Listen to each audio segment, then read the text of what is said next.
Good morning, lords and ladies. I'm Stink with Legs, your homegirl, and today I'm literally making coffee and just feeding my cat. I'm going to be talking about tarot too while I do those two things. So, yeah, nothing crazy. Literally just hanging out this morning. I got Marrax a couple weeks ago, and he's gotten so big in the past couple weeks.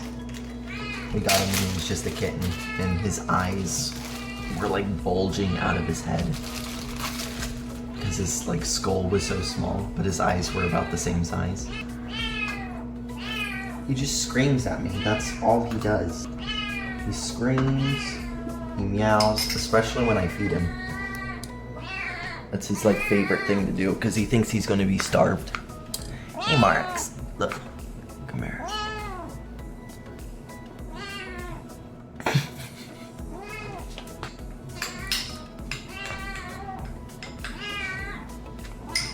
There you go, buddy.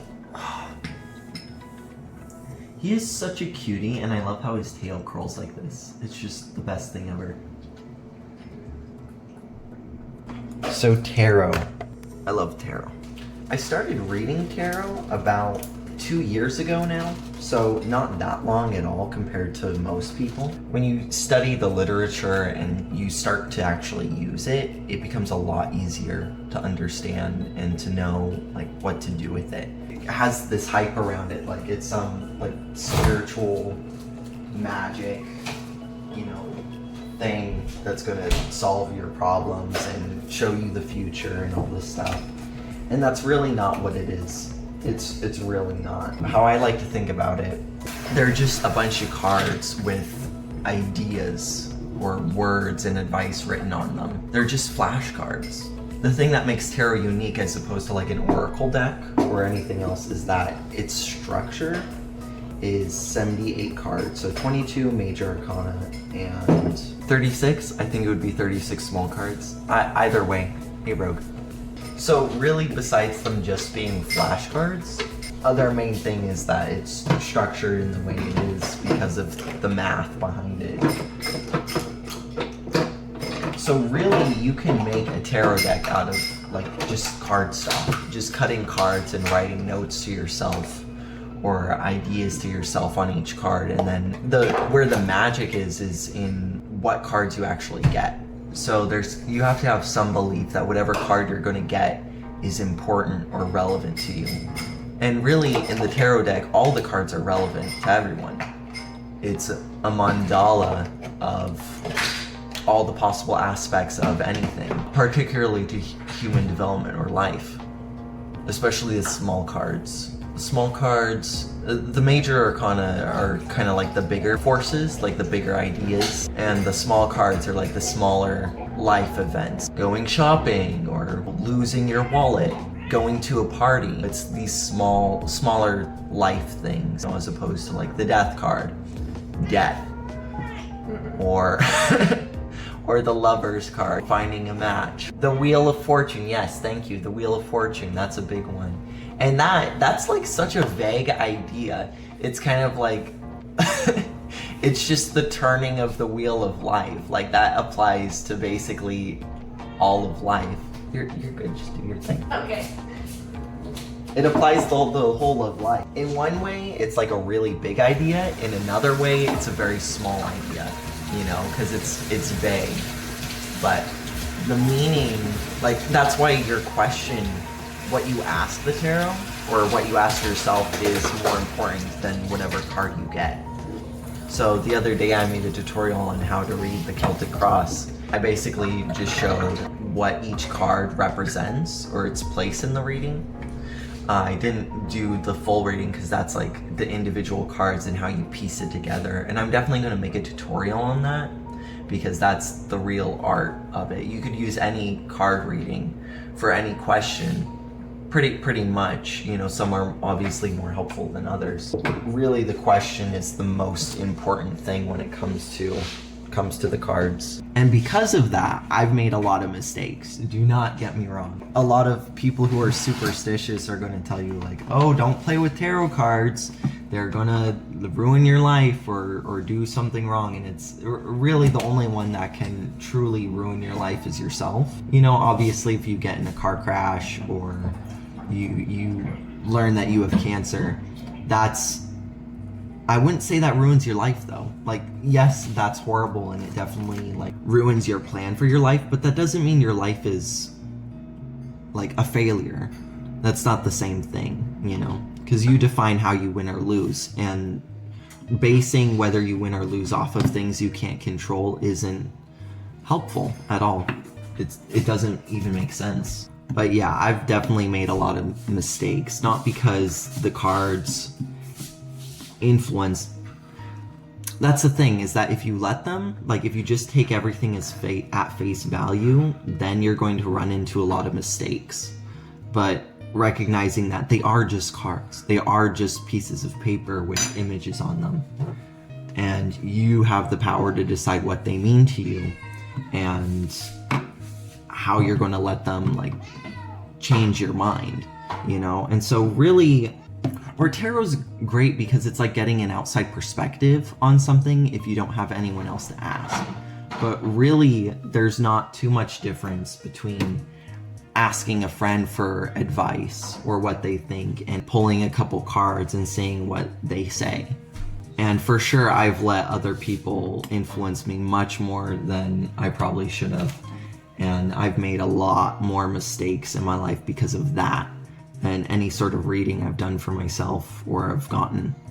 And as much as like we all have our own personal biases, other people have their biases and opinions on what you should be doing in your life or what where you think your life is going to be headed. So at least when you do a tarot reading, you have more control over how you perceive it. Because if you do a reading and it's obviously negative, and you read that and you're like, well, I'm going to take this negative card reading and make it out like it's actually a good reading. If you don't have the self-awareness to see that that's what you're doing, then you probably shouldn't be reading tarot at all. And that sounds harsh, but that's really like how it is. And if you are reading tarot, that's what you should be using it for, is to be self-aware. And truly, if you were self-aware to the extent that you like were enlightened or something, you wouldn't really need tarot. And the truth is, you don't need tarot. Tarot is just another tool in the toolbox, you know, and it's really helpful and it'll guide you and teach you if you let it. But ultimately, you're guiding yourself. Whatever decision you make, you're the one making the decision. You're making that choice.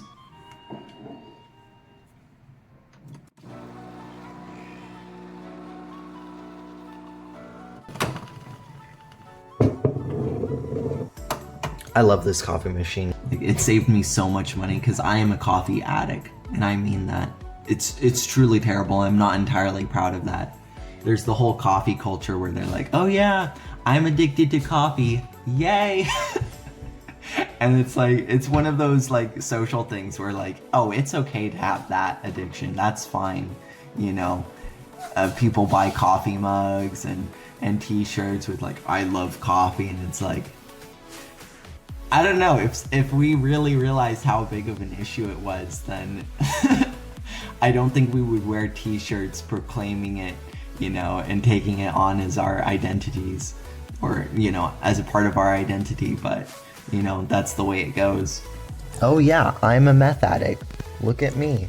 Hooray. Who else is a meth addict? Like, think about it. If we let homeless people wear the shirts that they really wanted to wear, you know, then I think we'd look at it a lot differently than we do right now. Like, think, what if people made shirts for homeless people, and they were like, homeless and happy, hashtag homeless and happy, living the dream.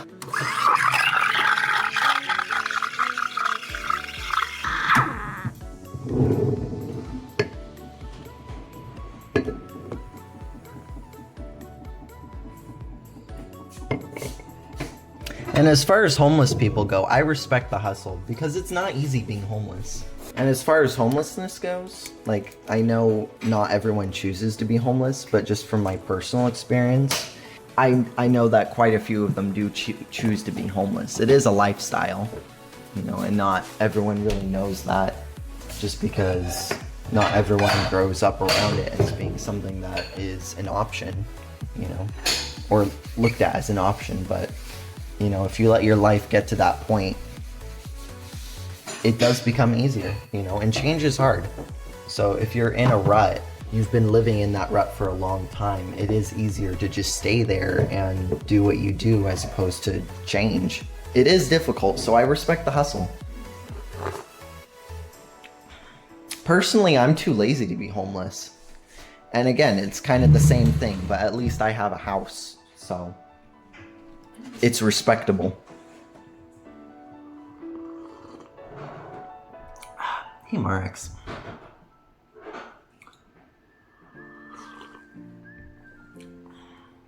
Using tarot to change is even more difficult because the cards aren't going to change you.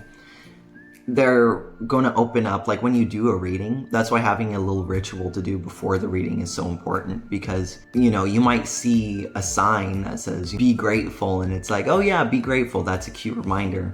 But when you're brought to a moment in your life where you realize, oh no, that's actually important, this little moment in time is actually something that's like meaningful, that's when you're going to create change. So having that little ritual as part of your reading is going to help open up yourself to be more receptive to what you need to hear and to introspect without judgment.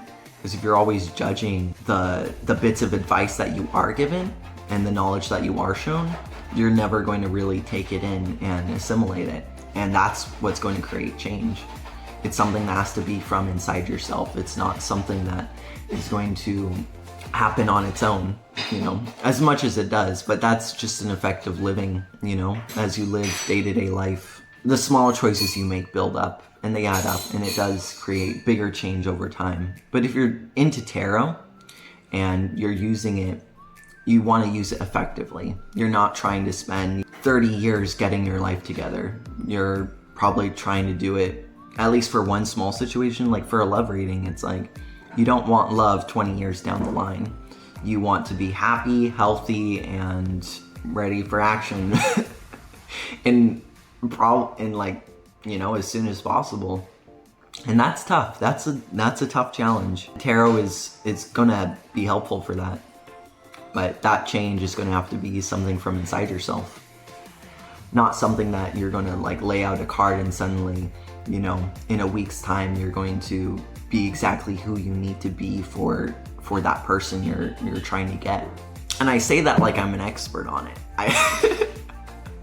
Which is terrible because I'm not. I've just made a lot of mistakes. That's why I have such good advice, because when you make enough mistakes, you realize what you're doing wrong. You know, that's a great first step, but then changing is another. But taking the first step is always the most important. And that's, again, being self-aware.